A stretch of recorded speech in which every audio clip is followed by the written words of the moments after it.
ఎన్నో కష్టాలు పడి ముఖ్యమంత్రిగా మళ్ళొకసారి చంద్రబాబు నాయుడు గారు ఆంధ్రప్రదేశ్ ముఖ్యమంత్రిగా కావడం మాకు అందరూ కూడా సంతోషమైన విషయం.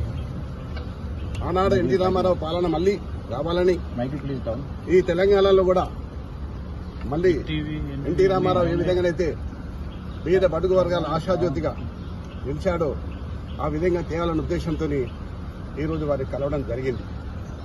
అంతేకాదు ఈరోజు హైదరాబాద్ నగరం ఇంత సుందర నగరంగా తీర్చిదిద్దామంటే ఆనాడు నన్ను మేయర్గా చేసిన చంద్రబాబు నాయుడు గారు ఆయన ముఖ్యమంత్రిగా ఉన్నప్పుడే హైదరాబాద్, సికింద్రాబాద్, హుస్సేన్ సాగర్తో పాటు ఈరోజు సైబరాబాద్ సిటీ తీసుకొచ్చింది కూడా చంద్రబాబు నాయుడు గారు. దానికి ఎవరు కాదనలేదు, సాక్ష్యం నేనే.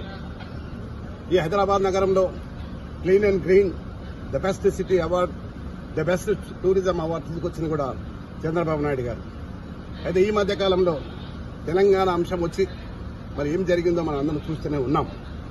కానీ మళ్లీ పూర్వ వైభవం తీసుకురావడానికి మేమందరం కూడా చంద్రబాబు నాయుడు కలవడం, మరొకసారి మనం పిలిచి మాట్లాడుతున్నాడు. తప్పకుండా మళ్ళీ ఆనాడు ఎన్టీ రామారావు గారు ఏ విధంగానైతే పరిపాలన చేసిండో ఆ విధంగా చేసడానికి మేమందరం కూడా కృషి చేస్తాం. నేనందరినీ కూడా శ్రేణులకు వస్తున్నా. చాలా మంది తెలుగుదేశంకు ఎన్టీ రామారావు అభిమానులు ఉన్నారు. ఇంకా వారందరూ కూడా ఏకతాటికి తీసుకొచ్చి మళ్ళీ పూర్వ వైభవం తీసడానికి నేను ప్రయత్నం చేస్తాను. మీరు టీడీపీలోకి వెళ్తారా సార్? 100%.